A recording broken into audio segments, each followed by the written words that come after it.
Mr. Ramos, Carlos Ramos, has been down this road before. Back in 2016, this is according to Larry Brown Sports, in May of 2016 at the French Open, Ramos asked Venus Williams to tell her coach to stop giving her hand signals. Venus defended herself and said she wasn't cheating or looking at her coach. The video of that looks almost remarkably like what happened to her sister yesterday.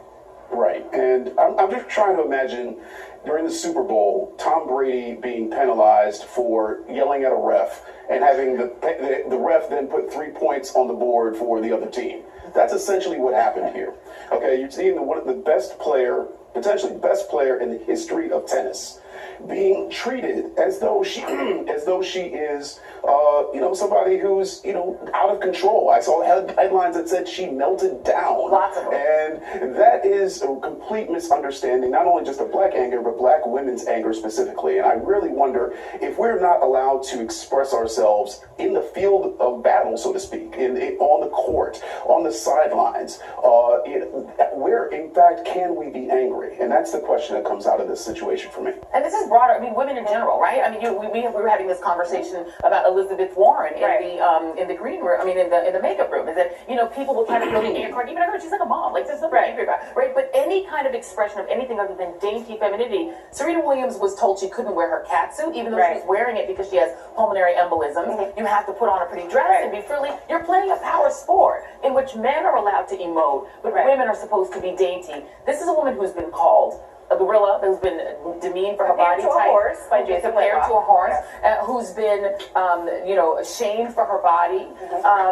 What hasn't happened? Booed at Indian Wells. She's boycotted for years, the N-word. So she has a lot of reasons to be angry, but I thought she was quite controlled. She didn't curse at him. She didn't threaten him.